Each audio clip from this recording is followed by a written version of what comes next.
Bismillahirrahmanirrahim. Today's topic of discussion is cardiovascular MCQs point of FCPS. Start करते हैं। सबसे पहला है सर्कुलेशन इन हार्ट। जो हार्ट में जो ऑटो रेगुलेशन होती है वो लोकल मेटाबोलाइट्स कंट्रोल करती है। ये जो लोकल मेटाबोलाइट्स होती है ये वेजोडायलेटरी होती है। वेजोडायलेटरी का मतलब है कि जब भी हार्ट की तरफ ब्लड फ्लो कम होगा तो ये वेजोडायलेटर मेटाबोलाइट्स ज़्यादा हो जाएंगे और ये वेजोडायलेटर मेटाबोलाइट्स वेजोडायलेशन करते हैं। जब ये वेजोडायलेशन करेंगे तो ब्लड फ्लो वापस इंक्रीज हो जाएगा। अब वो कौन से होते हैं हार्ट के अंदर? ओके, हार्ट में सबसे इंपॉर्टेंट होता है आपका एडिनोसिन। एडिनोसिन, अब एडिनोसिन कैसे प्रोड्यूस होता है? जब टिश्यू की तरफ ब्लड फ्लो कम हो जाएगा, हार्ट की तरफ ब्लड फ्लो कम हो जाएगा तो एटीपी टूटेगी एडीपी के अंदर, एडीपी टूटेगा ईएमपी के अंदर, ईएमपी टूटता है एडिनोसिन के अंदर। क्लियर? तो हार्ट के अंदर एडिनोसिन होता है, नाइट्रिक ऑक्साइड होता है, CO2 का ज़्यादा होना और ऑक्सीजन का कम होना। नेक्स्ट है ब्रेन। ब्रेन में भी लोकल मेटाबोलाइट्स कंट्रोल करते हैं जो कि वेजोडायलेटरी करवाते हैं। मोस्ट इंपॉर्टेंट क्या होता है? पीएच होती है और कार्बन डाइऑक्साइड होती है। नेक्स्ट है स्किन। स्किन में जो ऑटो रेगुलेशन होती है या जो ब्लड फ्लो होता है वो कौन कंट्रोल करता है? वो आपकी सिंपैथेटिक सिस्टम करता होता है, सिंपैथेटिक स्टिमुलेशन करती होती है। क्लियर? फॉर एग्जाम्पल, अगर आपका क्या होगा, आपका टेम्परेचर कम होगा तो वेजो कंस्ट्रक्शन होती है। जब टेम्परेचर ज़्यादा हो जाएगा तो वेजो डायलेटेशन हो जाती है। इसके बाद है स्केलेटल मसल। स्केलेटल मसल में भी आपके लोकल मेटाबोलाइट्स होते हैं। ओके, यानी जब एक्सरसाइज करेगा स्केलेटल मसल में दो चीज़ें हैं। अगर हम रेस्ट करते हैं तो रेस्टिंग टाइम पे क्या होती है? सिंपैथेटिक टोन होती है, यानी सिंपैथेटिक स्टिमुलेशन होती है, वो वेजो कंस्ट्रक्शन कराती है और ब्लड फ्लो कम हो जाता है। लेकिन जब एक्सरसाइज होती है तो एक्सरसाइज में लोकल मेटाबोलाइट्स प्रोड्यूस होते हैं जो कि वेजो डायलेटेशन करा देते हैं। उसमें निमोनिक है चाक, C से CO2, H से प्रोटॉन्स, A से एडिनोसिन, L से लैक्टेट और K से पोटेशियम। तो एक्सरसाइज में लोकल मेटाबोलाइट्स होते हैं और रेस्टिंग फेज में क्या होती है? सिंपैथेटिक टोन होती है आर्टरीज में। अब लंग्स में भी एक इंपॉर्टेंट होता है, वो क्या होता है? हाइपोक्सिया। रट्टा मार लेना, अगर हमारी सिस्टेमिक सर्कुलेशन में हाइपोक्सिया होता है यानी ऑक्सीजन कम होती है तो वहाँ पे वेजोडाइलेशन देखने को मिलती है। लेकिन लंग्स में अगर एल्वियोलाई में हाइपोक्सिया होता है, एल्वियोलाई में ऑक्सीजन नहीं आ रही तो लंग्स की जो कैपिलरीज है उसकी वेजो कंस्ट्रक्शन हो जाती है। वैसे आर्ट्रियोल की वेजो कंस्ट्रक्शन होती है। अब इस वेजो कंस्ट्रक्शन का पर्पस क्या होता है? इस वेजो कंस्ट्रक्शन का पर्पस ये है कि जो ब्लड फ्लो है ऐसे एल्वियोलाई के पास ना जाए जिसके पास है ऑक्सीजन ही नहीं है, बल्कि उनके पास जाए जिनके जो वेल वेंटिलेटेड है। ठीक हो गया? तो ऑलमोस्ट ये चीज़ आ जाएगी। इसके अलावा किडनीज़ है। किडनीज़ में जो ब्लड फ्लो होता है वो मायोजेनिक फीडबैक और ट्यूबुलो ग्लोमेरुलर फीडबैक इससे कंट्रोल होता है। क्लियर? उम्मीद है कि आपको समझ आ गया होगा। अब एक बात रट्टा मार लेना, सब जगह पे लोकल मेटाबोलाइट्स या मायोजेनिक रिस्पॉन्स काम कर रहा है, लेकिन जो सिंपैथेटिक रिस्पॉन्स होता है स्किन पे काम करता है और स्केलेटल मसल एट रेस्ट पे काम करता होता है। ठीक हो गया? यानी जो सिंपैथेटिक नर्वस सिस्टम है वो ब्लड फ्लो को रेगुलेट करता है इन केस ऑफ स्किन। ठीक हो गया? लेकिन अगर हम एक्सरसाइज कर रहे हैं तो एक्सरसाइज में क्या होगा? एक्सरसाइज में जो ब्लड फ्लो होगा वो स्किन के पास क्या हो जाएगा? ज़्यादा होना शुरू हो जाएगा। क्यों? क्योंकि जब एक्सरसाइज करते हैं हीट की प्रोडक्शन होती है, एनर्जी की कंजप्शन हो जाती है तो वेजो डायलेटेशन देखने को मिलती है। तो वंस अगेन यही है कि in which organ blood is regulated early by sympathetic system. Initially sympathetic system control करता है, बाद में लोकल मेटाबोलाइट्स हैं। तो यही एक्सरसाइजिंग मसल होते हैं। रेस्टिंग फेस में कौन सा था? सिंपैथेटिक टोन, और एक्सरसाइजिंग फेस में लोकल मेटाबोलाइट्स आते हैं। निमोनिक चाक बताया था। क्लियर? तो ये सारे MCQs पॉइंट हम डिस्कस कर रहे हैं। इसके बाद है blood flow through non exercising muscle. अगर जो नॉन एक्सरसाइजिंग मसल है रेस्ट पे है तो वहाँ पे सिंपैथेटिक एड्रीनर्जिक स्टिमुलेशन चलती है, वेजो कंस्ट्रक्शन कराती है। ड्यूरिंग एक्सरसाइज मसल की तरफ ब्लड फ्लो बढ़ता है वंस अगेन लोकल मेटाबोलाइट्स की वजह से। ड्यूरिंग एक्सरसाइज TPR कम हो जाती है। TPR क्यों कम होती है? TPR क्या होता है? टोटल पेरिफेरल रेजिस्टेंस, और टोटल पेरिफेरल रेजिस्टेंस वेजो कंस्ट्रक्शन से बढ़ जाती है और वेजो डायलेशन से कम हो जाती है। अब जब एक्सरसाइज करता है स्केलेटल मसल एक्सरसाइज करता है तो चाक की प्रोडक्शन बढ़ जाती है। जब लोकल मेटाबोलाइट्स की प्रोडक्शन बढ़ जाती है वो वेजो डायलेशन कराती है और वेजो डायलेशन की वजह से TPR कम हो जाता होता है, ब्लड प्रेशर कम हो जाता है। जो कोरोनरी सर्कुलेशन होती है, जो हार्ट वाली सर्कुलेशन होती है, वो भी लोकल मेटाबोलाइट्स पर डिपेंड करती है। अब जो लोकल मेटाबोलाइट्स में एग्जाम्पल थी एडिनोसिन और नाइट्रिक ऑक्साइड, CO2 का ज़्यादा होना, ऑक्सीजन का कम हो जाना। जो कोरोनरी ब्लड फ्लो होता है मेनली जो डिटरमिन्ड होता है वो मायोकार्डियल ऑक्सीजन डिमांड पे डिपेंड करता है। Clear? Sympathetic regulation once again skin को कंट्रोल करती है। एक्सरसाइज में TPR कम हो जाता है लोकल मेटाबोलाइट्स की वजह से। एक्सरसाइज में ग्लूकागोन का लेवल बढ़ जाता है ओके।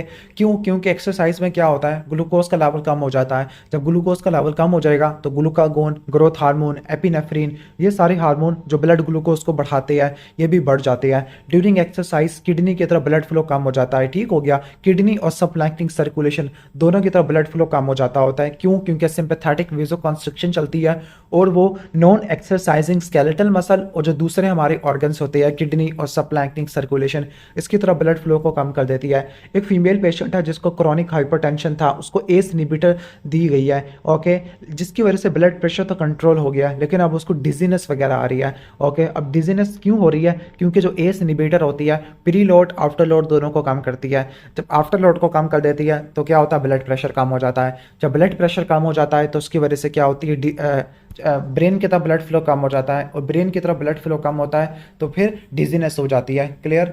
इसके बाद हम चलते हैं नेक्स्ट हार्ट साउंड पर। जो हार्ट साउंड होती है चार होती है, वैसे दो नॉर्मल होती है S1 S2 और दो पैथोलॉजिकल होती है S3 S4। जो S1 होती है ये आइजोवोल्यूमिक कॉन्ट्रैक्शन की वजह से होती है। एक बात रट्टा मार लेना, जो हार्ट साउंड होती है हमेशा वाल्व के क्लोजर की वजह से होती है।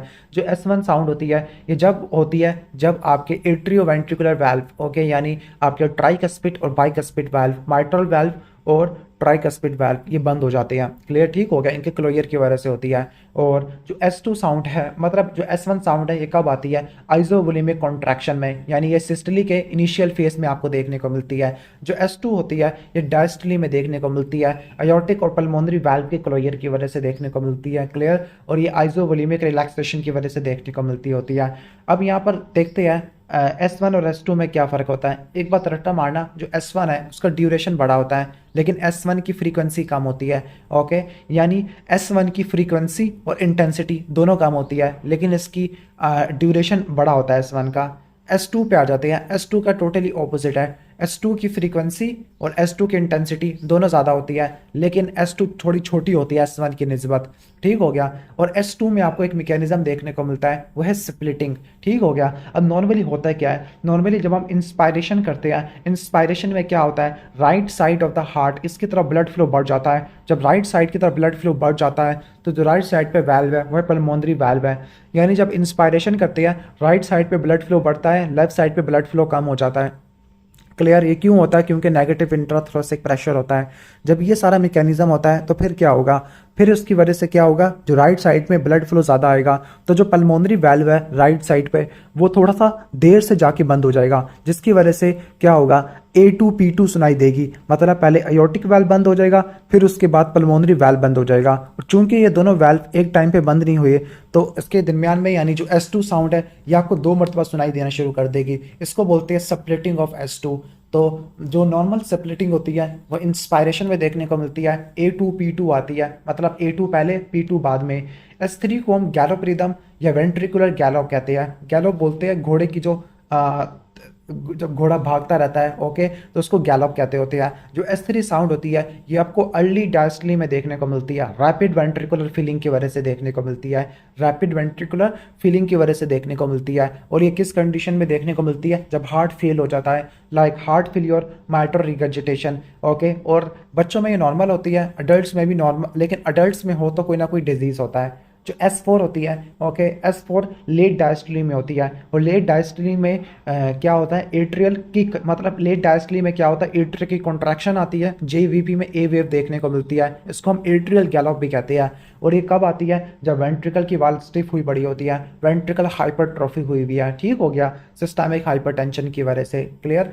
तो डायस्टली में 3 साउंड सुनाई देती है। सबसे पहले आइजोवोल्यूमिक रिलैक्सेशन होता है तो S2 आती है, फिर रैपिड वेंट्रिकुलर फीलिंग आती है, उसकी वजह से S3 आती है, फिर एट्रियल सिस्टली आती है, उसकी वजह से S4 आपको देखने को मिलती है। और ये आपको हाइपरट्रॉफिक ऑब्स्ट्रक्टिव कार्डियोमायोपैथी में देखने को मिलती है।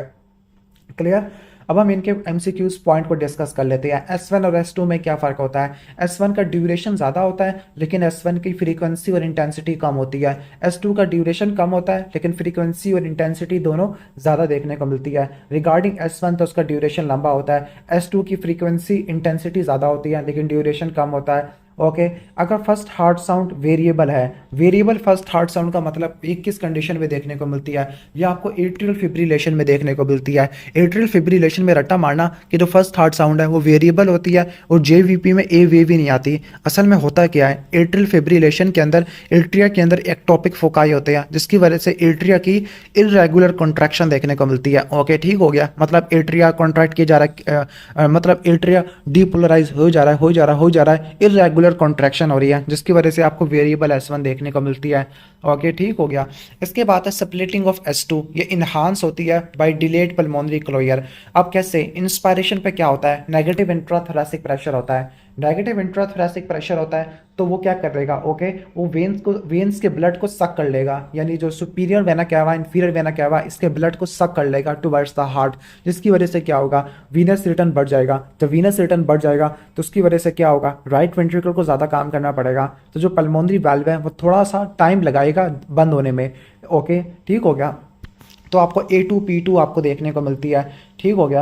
अब स्प्लिटिंग ऑफ S2, सिर्फ S2 की स्प्लिटिंग होती है दो कंपोनेंट्स में, तो ये कैसे इन्हांस होती है, या तो अयोटिक वाल्व पहले बंद हो गया या पल्मोनरी वाल्व बाद में जाके बंद हुआ। इसके बाद है जो S2 साउंड होती है आइसोवोल्यूमिक रिलैक्सेशन में होती है, अयोटिक और पल्मोनरी वाल्व की क्लोजर की वजह से होती है। ओके, S2 आइसोवोल्यूमिक रिलैक्सेशन की वजह से होती है। अब जो S1 होती है ECG के किस फेज से कोरिलेट करती होती है। अब S1 का मतलब है कि वेंट्रिकल की सिस्टली स्टार्ट हो गई है जब ये वाल्व बंद हो चुका है। ओके, और वेंट्रिकल की सिस्टली के लिए क्या होता है, ECG में QRS कॉम्प्लेक्स होता है, ठीक हो गया, QRS कॉम्प्लेक्स होता है जो कि वेंट्रिकल की डीपोलराइजेशन को शो करता होता है। अगर मोर एक्यूरेटली बात करें, पहले वेंट्रिकल की डीपोलराइजेशन होती है, मतलब QRS कॉम्प्लेक्स आएगा, और फिर उसके बाद आएगी आपकी S1 साउंड आती है, और S1 साउंड JVP में किससे रिलेटेड होती है, C वेव से रिलेटेड होती है। क्लियर, C वेव से रिलेटेड होती है। और जो C वेव आती है ये कब आती है, जब राइट वेंट्रिकल की कॉन्ट्रैक्शन होती है। राइट वेंट्रिकल की कॉन्ट्रैक्शन जब स्टार्ट होती है, जब आइसोवोल्यूमिक कॉन्ट्रैक्शन होती है, तो JVP भी आपने अच्छे से तैयार कर लेनी है।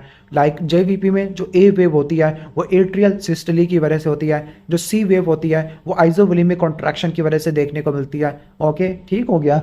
ओके, इसके बाद आपकी V वेव आती है। V वेव का मतलब होता है V से विलिंग, यानी फीलिंग की वजह से होती है, रैपिड वेंट्रिकुलर फीलिंग की वजह से आपको देखने को मिलती है। ओके, ठीक हो गया, ये चीज़ें आपको देखने को मिलती है। इसके बाद हम आगे चलते हैं। Okay, next loud S1 loud कब होती है, अकर्स इन अगर PR interval less than normal है। अब लाउड S1 के दो रीज़न होते हैं, एक तो माइट्रल स्टेनोसिस में जिसमें टैपिंग अपेक्स बीट होती है, और दूसरा अगर PR इंटरवल क्या हो जाए, छोटा हो जाए नॉर्मल से मतलब PR इंटरवल छोटा हो गया है, मतलब AV नोड में कंडक्शन काफ़ी ज़्यादा फास्ट हो गया है, तो S1 भी क्या कर जाती है, लाउड कर जाती होती है। इसके बाद S3 के बारे में पढ़ लेते हैं। जो S3 होती है इसको वेंट्रिकुलर गैलोप कहते होती है। अब इसमें क्या फाइंडिंग होती है, लेफ्ट वेंट्रिकल ओके, ठीक हो गया। Findings of left ventricle hypertrophy, अगर लेफ्ट वेंट्रिकल की हाइपरट्रॉफी हुई है तो आपको S3 मिलेगा, हालांकि S4 मिलता है लेफ्ट वेंट्रिकल के हाइपरट्रॉफी में, ऊपर हमने पढ़ा है। S3 तो आपको माइट्रल रिगर्जिटेशन में और हार्ट फेलियर में देखने को मिलती है।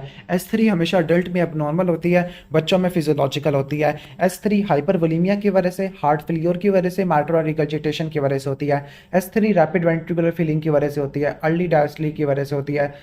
S3 क्यों होती है, रैपिड वेंट्रिकुलर फीलिंग की वजह से होती है। क्लियर। जो S4 होती है एट्रियल सिस्टली की वजह से प्रोड्यूस होती है, और एक कब प्रोड्यूस होती है, जब रिड्यूस वेंट्रिकुलर फीलिंग है। ओके, मतलब वेंट्रिकल स्लो भर रहा है। Okay, which of the following phase of cardiac cycle is affected by increase heart rate, यानी अगर आपने हार्ट रेट को बढ़ाया, तो आपका डायस्टली वाला फेज क्या होना शुरू हो जाता है, कम हो जाता है, क्योंकि कार्डिक साइकिल में सिस्टली होता है और डायस्टली होता है। जो डायस्टली होता है वो 2/3 होता है, सिस्टली 1/3 होता है। और जब हार्ट रेट ज़्यादा होगा, हार्ट ज़्यादा कॉन्ट्रैक्ट करेगा, ओके, जिसकी वजह से डायस्टली कम हो जाएगा, रिड्यूस वेंट्रिकुलर फीलिंग होती है, मतलब वेंट्रिकुलर फीलिंग क्या हो जाती है, कम हो जाती है। इसके बाद है कि वो कौन सा कार्डिक साइकिल का फेज है जिसमें वेंट्रिकल का प्रेशर बढ़ता है लेकिन वेंट्रिकल का वॉल्यूम कांस्टेंट रहता है, मतलब सारे वाल्व क्या हुए हुए हैं, सारे वाल्व ओके बंद हुए हुए हैं, ना ही ब्लड आ रहा है ना ही ब्लड जा रहा है, इसको बोलते हैं आइसोवोलेमिक कॉन्ट्रैक्शन। ओके, अब एक बात रट्टा मार लेना, जो वाल्व्स के ओपनिंग और क्लोजर इन दोनों की वजह से साउंड होती है, क्लोजर की वजह से जो साउंड होती है वो आपकी नॉर्मल साउंड्स होती है, और जो ओपनिंग की वजह से होती है वो ओपनिंग स्नैप या इजेक्शन क्लिक वगैरह होता है। जब सारे वाल्व क्लोज होती है वो वेंट्रिकल का वॉल्यूम कांस्टेंट है और प्रेशर बढ़ रहा है, तो उसको बोलते हैं आइसोवोल्यूमिक कॉन्ट्रैक्शन।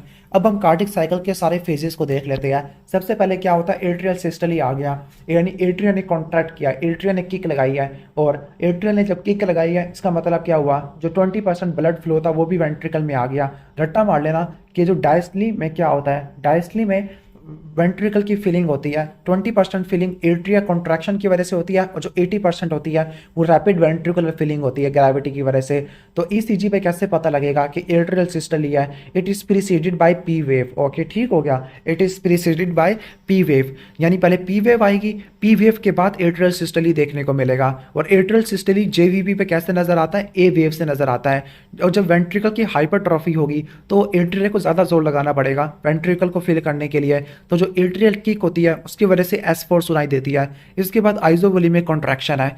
आइसोवोल्यूमिक कॉन्ट्रैक्शन का क्या मतलब होता है कि अभी माइट्रल वाल्व बंद हो रहे हैं और अयोर्टिक वाल्व अभी ओपन नहीं हुए, चारों वाल्व बंद हुए हुए हैं, वेंट्रिकल जोर लगा रहा है, ठीक हो गया। This is the period of highest oxygen consumption. Okay और ये ईसीजी पे कैसे नजर आती है, क्यूआरएस कॉम्प्लेक्स के दौरान आपको देखने को मिलती है, जो कि वेंट्रिकल की इलेक्ट्रिकल एक्टिविटी को शो करता है।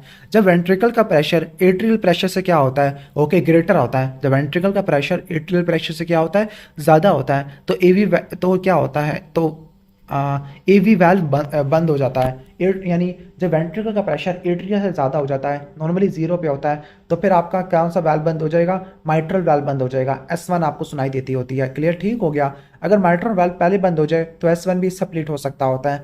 अब जो वेंट्रिकल का प्रेशर है वो आइजो वॉल्यूमेट्रिकली बढ़ रहा है, मतलब वेंट्रिकल का वॉल्यूम सेम है लेकिन प्रेशर बढ़ रहा है, तो उसको बोलते हैं आइसोवोल्यूमिक कॉन्ट्रैक्शन। इसके बाद रैपिड वेंट्रिकुलर इजेक्शन आता है कि जब वेंट्रिकल का प्रेशर अयोर्टिक प्रेशर से ज़्यादा होता है, कब होता है 120 से ऊपर, तो अयोर्टिक वाल्व ओपन हो जाता है और वेंट्रिकल का वॉल्यूम अचानक ही डिक्रीज होना शुरू हो जाएगा क्योंकि सारा स्ट्रोक वॉल्यूम निकल गया है, और फिर एट्रिया की फिलिंग स्टार्ट हो जाती है इसी फेज में। फिर रिड्यूस वेंट्रिकुलर रिजेक्शन है कि वेंट्रिकल से ब्लड निकलता रहेगा लेकिन स्लो क्वांटिटी में जाएगा, और वेंट्रिकल का प्रेशर 0 पे जाना शुरू हो जाएगा। ओके और एट्रिया का प्रेशर भी अयोर्टिक प्रेशर भी कम होना शुरू हो जाएगा क्योंकि ब्लड आगे छोटी छोटी आर्टरीज में जा रहा है, और इस फेज में एट्रिया की फिलिंग कंटिन्यू होती है। इसके बाद आता है अब वेंट्रिकल रिलैक्स करना शुरू हो गया है, अब वेंट्रिकल का प्रेशर कम होना शुरू हो गया है, आइसोवोल्यूमिक रिलैक्सेशन होना शुरू हो गया है, लेकिन आइसो वॉल्यूम है, आइसोवोल्यूमिक है। आइसोवोल्यूमिक का मतलब है कि वॉल्यूम सेम है, मतलब कहने का मतलब है अयोर्टिक और माइट्रल वाल्व दोनों बंद है लेकिन वेंट्रिकल का प्रेशर आहिस्ता आहिस्ता कम हो रहा है, तो उसको बोलते हैं आइसोवोल्यूमिक वेंट्रिकल रिलैक्सेशन। और ये ईसीजी पे कैसे नजर आता है, एंड ऑफ टी वेव, यानी जब रिलैक्सेशन होने का क्या मतलब है कि रिपोलराइजेशन हो गई है, रिपोलराइजेशन हो गई है उसके बाद रिलैक्सेशन आपको देखने को मिलती है, और रिपोलराइजेशन के लिए टी वेव होती है। और रट्टा मारना कि इस इन वाल्व के क्लोजर की वजह से सेकंड S2 प्रोड्यूस होती है, लेकिन जब इंस्पायरेशन होती है तो पल्मोनरी वाल्व थोड़ा देर से जाके बंद होता है, अयोर्टिक वाल्व पहले बंद हो जाता है, जिसकी वजह से आपको A2 P2 स्प्लिटिंग देखने को मिलती है। ओके अब वेंट्रिकल का प्रेशर डिक्रीज रैपिडली क्योंकि वेंट्रिकल रिलैक्स कर रहा होता है, दिस इज कॉल्ड आइसोवोल्यूमिक रिलैक्सेशन। इसके बाद रैपिड वेंट्रिकुलर फिलिंग है कि जब वेंट्रिकल का प्रेशर एट्रियल प्रेशर से कम हो जाता है तो माइट्रल वाल्व खुल जाती है, एट्रिया से फिलिंग स्टार्ट हो जाती है। ओके ठीक हो गया, क्लियर।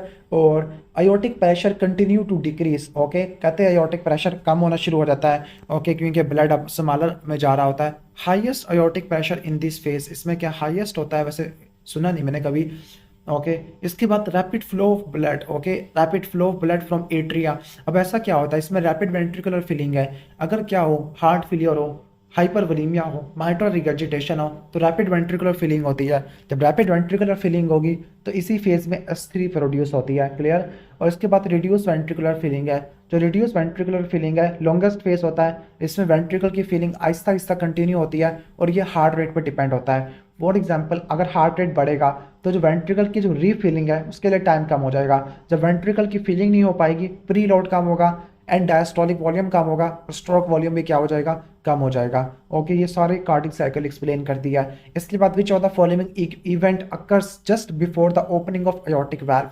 अयोर्टिक वाल्व की ओपनिंग से पहले क्या होता है, आपको आइसोवोल्यूमिक कॉन्ट्रैक्शन देखने को मिलती है। इसके बाद है कि कौन सा कार्डिक साइकिल का फेज इंक्रीज हार्ट रेट से अफेक्टेड होता है, वो है reduce ventricular filling. Okay semi lunar valve कब ओपन होते हैं, जब वेंट्रिकल की क्या होती है, ओके, सिस्टली होती है, रैपिड इजेक्शन फेज में ओपन हो जाती है। अयोर्टिक प्रेशर हाईएस्ट कब होता है? जब वेंट्रिकल की स्लो इजेक्शन होती है। और वेंट्रिकल का प्रेशर कब हाईएस्ट होता है? जब कहने का मतलब है कब होती है? जब वेंट्रिकल की रैपिड इजेक्शन होती है। During cardiac cycle monitor will show V wave. V wave कब होती है? आइसोवोलेमिक ओके रिलैक्सेशन में, यानी फिलिंग फेस में होती है। और जब आइसोवोलेमिक रिलैक्सेशन होता है ओके, तो इसमें क्या होता है? इसमें आपको कौन सी देखने को मिलती है? साउंड S2 सुनाई देती है। ड्यूरिंग कार्डिक साइकिल जो फर्स्ट हार्ट साउंड होती है वो आइसोवोलेमिक कॉन्ट्रैक्शन में होती है, और जो S2 होती है वो आइसोवोलेमिक रिलैक्सेशन में देखने को मिलती है। आइसोवोलेमिक कॉन्ट्रैक्शन में सी वेव आती है JVP में, और आइसोवोलेमिक रिलैक्सेशन में क्या होती है? वी वेव आपको देखने को मिलती है। क्लियर? ऑलमोस्ट ये हो जाएगा। इसके बाद maximum flow pressure in coronary vessels okay, यानी जो कोरोनरी आर्टरी या वेन होती है उसमें जो मैक्सिमम प्रेशर होता है वो कब होता है? जब डायस्टली बिगन होती है। अब यहाँ पे पढ़ लेते हैं।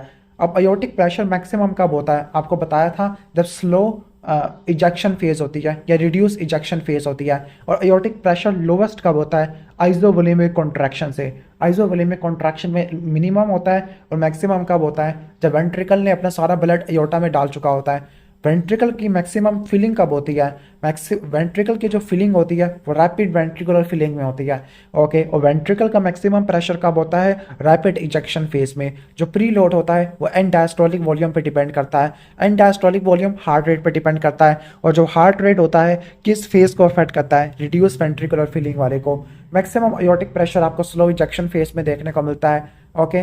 इसके बाद वो कौन से वैल्यूज होती है जो कि प्री लोड को इंडिकेट करती है? वो है left ventricle and diastolic volume. Maximum left ventricle का जो प्रेशर होता है वो रैपिड इजेक्शन फेज में होता है, जबकि वेंट्रिकल का filling pressure rapid filling phase में होता है। वेंट्रिकल की जो फिलिंग होती है वो फर्स्ट थर्ड ऑफ डायस्टली इसमें मैक्सिमम होती है, 80% फिलिंग होती है। हाई वेंट्रिकुलर प्रेशर, वेंट्रिकल का प्रेशर ज़्यादा है, लो वेंट्रिकुलर वॉल्यूम, यानी प्रेशर ज़्यादा है और वॉल्यूम कम है, तो ये रैपिड इजेक्शन फेज में देखने को मिलता है। कार्डिक साइकिल में जो सेमी लूनर वाल्व है एयोर्टिक और पल्मोनरी कब ओपन होते हैं? जब आपकी क्या हो जाती है? रैपिड इजेक्शन फेज होती है, जब वेंट्रिकल का जो प्रेशर होता है वो एयोर्टा वाले प्रेशर को ओवरकम कर जाता होता है। क्लियर? इसके बाद हम नेक्स्ट आगे चलते होते हैं coronary blood flow is maintained by. तो जो कोरोनरी ब्लड फ्लो होता है वो किससे मेंटेन होता है? एडिनोसिन से, ऑक्सीजन डिमांड से, ऑक्सीजन कंजप्शन से। इसके बाद है मैक्सिमम लेफ्ट वेंट्रिकल प्रेशर कितना होता है, यानी जो सिस्टली वाला वो आपका 120 होता है। जबकि वो कौन सा प्रेशर है जिसमें राइट वेंट्रिकल जो होता है वो पल्मोनरी वाल्व को ओपन कर देता होता है? क्लियर? वो है 8 मिलीमीटर ऑफ मरकरी ओके। यानी जो राइट वेंट्रिकल होता है उसको 8 या 10 इसको क्रॉस करना पड़ता है पल्मोनरी वाल्व को खोलने के लिए, और जो लेफ्ट वेंट्रिकल है उसको 80 पे जाना पड़ता है एयोर्टिक वाल्व को ओपन करने के लिए। इसके बाद टकीकार्डिया, तो जो रिड्यूस वेंट्रिकुलर फीलिंग है ये अफेक्टेड हो जाती है। इसके बाद maximum flow pressure okay, maximum flow pressure ये आपको जो कोरोनरी वेसल में देखने को मिलता है वो बिगिनिंग ऑफ डायस्टली में देखने को मिलता है कोरोनरी आर्टरी के अंदर। क्लियर? इसके बाद है कि वो कौन सा कार्डिक साइकिल का फेज है जो कि हार्ट रेट से अफेक्टेड होता है? वो रिड्यूस वेंट्रिकुलर फीलिंग होती है। Which of the following is responsible for AV nodal delay. तो जो एवी नोडल डिले होता है वो which of the following is responsible, तो वो है वेंट्रिकुलर फीलिंग। यानी असल में होता है क्या है, एवी नोड डिले क्यों होता है? ताकि वेंट्रिकल की मैक्सिमम फीलिंग हो जाए, फिर वेंट्रिकल की कॉन्ट्रैक्शन हो जाए। हाईएस्ट पल्स प्रेशर ये आपको फेमरल आर्टरी में देखने को मिलता है। पल्स प्रेशर क्या होता है? Systolic minus diastolic. Highest mean arterial pressure aorta में आपको देखने को मिलता है। Clear? Highest systolic pressure okay ये आपको रीनल आर्टरी में देखने को मिलता है। हाईएस्ट ऑक्सीजन टेंशन ये पल्मोनरी आर्टरी में देखने को मिलती है। ये 4 डिफरेंट तरह के एमसीक्यू है। इसके बाद एट्रियल फिब्रिलेशन है। जब एट्रियल फिब्रिलेशन होता है इसमें पल्स डेफिसिट होता है, नो ईसीजी में कोई पी वेव नहीं होती, इरेगुलर क्यूआरएस कॉम्प्लेक्स होता है, पल्स इरेगुलर होती है, जेवीपी में ए वेव नहीं आती, जो फर्स्ट हार्ट साउंड है उसकी वेरिएबल इंटेंसिटी देखने को मिलती है। इसके अलावा हाइपरथायरॉयडिज्म माइट्रल स्टेनोसिस की वजह से होता है। ये सारे एमसीक्यूज पॉइंट बता दिया है। क्लियर? उम्मीद है कि समझ आ गया होगा एट्रियल फिब्रिलेशन वाला। अब डायस्टोलिक मरमर है, यानी अर्ली डायस्टोलिक मरमर है और वीक रेडियल पल्स है, रेडियल पल्स वीक हुई हुई है ओके, तो ये अयोर्टिक रिगर्जिटेशन में देखने को मिलती होती है। अब जो अर्ली डायस्टोलिक मरमर होता है वो अयोर्टिक रिगर्जिटेशन, पल्मोनरी रिगर्जिटेशन में देखने को मिलता होता है। क्लियर? और इसके अलावा बल्कि मेन तो ये आपकी कंडीशन आ जाती होती है। इसके बाद most important clinical feature of water intoxication. कोई कोई बंदा अगर वाटर इंटॉक्सिकेशन करेगा, ओके, पानी ज़्यादा पी लिया है, तो पल्स क्या स्लो हो जाएगी। असल में वाटर इंटॉक्सिकेशन से वॉल्यूम ज़्यादा होता है, वॉल्यूम ज़्यादा होने की वजह से क्या होता है कि ब्लड प्रेशर ज़्यादा हो जाता है, ब्लड प्रेशर ज़्यादा होता है तो पल्स स्लो हो जाती है। अगर लोअर लिम्ब में वीक पल्स है as compare to upper limb, radio femoral delay है, ओके, और रिब्स की नॉचिंग है, तो ये आपको कोआक्टेशन ऑफ अयोर्टा में देखने को मिलती है। बच्चों में प्री डक्टल और बड़ों में पोस्ट डक्टल होती है। एक प्लेयर आया इमरजेंसी रूम में with a weak pulses in right hand में पल्सिस वीक हुई है और राइट रिब का भी फ्रैक्चर है आफ्टर अ गेम। तो कौन सी आर्टरी डैमेज होगी? फर्स्ट रिब के नीचे से एक आर्टरी आती है सबक्लेवियन आर्टरी, फर्स्ट रिब से रिलेटेड होती है। तो जब ये डैमेज होगी तो आपकी पल्स अपर लिम्ब में वीक आना शुरू हो जाएगी। सेप्टो मार्जिनल ट्रैबिकुले, जिसको आप बोलते हैं मोडिलेटर बैंड, मोडिलेटर बैंड राइट वेंट्रिकल से अटैच होती है। इन्फंडिबुलम राइट वेंट्रिकल का आउटफ्लो होता है और जो इन्फंडिबुलम होता है उसको सप्लाई करने वाली राइट कोरोनरी आर्टरी होती है। क्लियर। इसकी बात है इन विच कंडीशन जो एट्रियल रिपोलराइजेशन होती है ईसीजी में वो आपको नजर आना शुरू हो जाती है। नॉर्मली ईसीजी में एट्रियल रिपोलराइजेशन नहीं होती क्योंकि वो वेंट्रिकल की डिपोलराइजेशन के साथ मर्ज हो जाती है, उसके साथ मर्ज हो जाती है और आपको नज़र नहीं आती। लेकिन अगर पेशेंट को 3rd डिग्री हार्ट ब्लॉक हो जिसमें आपको एट्रियो वेंट्रिकुलर डिसोसिएशन देखने को मिले, यानी एट्रिया अपने ही रिदम पे बीट कर रही है, वेंट्रिकल अपने ही रिदम पे बीट कर रहे हैं। क्लियर। तो ये आपको देखने को मिल सकता होता है। अब यहाँ पर तो ये आपको किस में देखने को मिलता है? 3rd डिग्री हार्ट ब्लॉक में देखने को मिलता होता है। अब यहाँ पे देख लेते हैं ईसीजी में जो पी वेव होती है एट्रियल डीपोलराइजेशन को शो करती है और डीपोलराइजेशन के बाद एट्रिया की सिस्टली होनी है। और सिस्टली कैसे नजर आती है? जेवीपी में ए वेव से शो होती है और सिस्टली ये लेट डायस्टली में आपको देखने को मिलती है। एट्रियल सिस्टली लेट डायस्टली में देखने को मिलती है। इसके बाद पी आर इंटरवल है। P R interval beginning of P wave से लेकर बिगनिंग ऑफ क्यू वेव तक होता है। ये क्या शो करता है? एवी नोडल डिले को शो करता है। मतलब है इसका क्या होता है? मतलब इसका ये है कि अगर हार्ट रेट ज़्यादा होगा तो पी आर इंटरवल क्या हो जाएगा? कम हो जाएगा। ठीक हो गया। इसके बाद है Q R S complex. Okay, Q R S complex ventricle की डीपोलराइजेशन को शो करता है और इसी फेज में एट्रिया की रिपोलराइजेशन भी शो आ जाती है। इसके बाद क्यू टी इंटरवल है। ये वेंट्रिकल के पूरे एक्शन पोटेंशियल को शो करता है। एस टी सेगमेंट क्या शो करता है? एंड ऑफ एस से लेकर beginning of T wave. Okay, ये शो करता है कि वेंट्रिकल कंप्लीटली डीपोलराइज है। ठीक हो गया। यानी वेंट्रिकल की कंप्लीट डीपोलराइजेशन कैसे शो होती है? एस टी सेगमेंट से। ओके, इसके बाद टी वेव होती है वेंट्रिकल रिपोलराइजेशन को शो करती है और ये काफ़ी इंपॉर्टेंट होती है। अगर टाल टी वेव है हाइपरक्लीमिया, फ्लैटन टी वेव है उल्टी हो गई है, यू वेव आ गई है हाइपोक्लीमिया, और एम आई और स्कीमिया में भी देखने को मिलता है। यू वेव आपको हाइपोक्लीमिया और ब्रेडिकार्डिया में देखने को मिलती है और ये क्या शो करती है? जो आपकी परकिंजी फाइबर है और पैपिलरी मसल है उसकी डिलेड रिपोलराइजेशन है। इसके अलावा जे वेव होती है। जे वेव क्या शो करती है? हाइपोथर्मिया को शो करती है। इसको ओसबोर्न वेव भी कहते हैं। क्लियर। तो ये ईसीजी वगैरह एक्सप्लेन करती है। अब ईसीजी का कौन सा सेगमेंट होता है जो कि ए वेव से कोरिलेट करता है? वो पी आर सेगमेंट होता है। अब इसको समझना आपने। क्लियर। ठीक हो गया। एक बात रट्टा मार लो कि ए वेव क्या शो करती है? एट्रियल सिस्टली को। अब पहले इलेक्ट्रिकल एक्टिविटी होती है फिर उसके बाद मैकेनिकल एक्टिविटी होती है। अब इलेक्ट्रिकल एक्टिविटी की क्या थी? एट्रिया की पी वेव थी। लेकिन जब पी वेव आ जाएगी उसके बाद एट्रिया की सिस्टली स्टार्ट होगी। मतलब पी से लेकर जो आपका आर तक होता है उसमें आपको क्या देखने को मिलेगा? P R segment. ये एट्रियल सिस्टली को इंडिकेट करता है। अब जो वेंट्रिकल की जो रिलैक्सेशन है, फीलिंग है, ये क्या इंडिकेट करती है? मतलब वेंट्रिकल की रिलैक्सेशन कब होगी? जब वेंट्रिकल की रिपोलराइजेशन होगी। और रिपोलराइजेशन कैसे शो होती है? टी वेव से। जो टी पी सेगमेंट होता है वो ये शो करता है। इसके बाद एट्रियल एक्स्ट्रा सिस्टली। ओके, यानी एट्रियम में प्री मैच्योर बीट्स आना शुरू हो गया है तो वो एवी नोडल डिले में आपको देखने को मिलती है। पी आर इंटरवल क्या शो करता है? एवी नोडल डिले को शो करता है। ओके, एट्रियल रिपोलराइजेशन ईसीजी पे आना शुरू हो गया है तो ये आपको 3rd डिग्री हार्ट ब्लॉक में देखने को मिलती है। इसमें आपको cannon A waves, Cheyne Stokes breathing ये देखने को मिलती है। P R interval atrial depolarization से लेकर ventricle repolarization. Time taken from atrial depolarization to ventricle depolarization आना चाहिए था। Part of ECG from end of P wave to the start of R wave. तो ये आपका पी आर सेगमेंट है। Start यानी अगर पी वेव खत्म हो गई है और आर वेव है तो वो पी आर सेगमेंट है और P R interval P wave को इंक्लूड करता होता है। क्लियर। ठीक हो गया।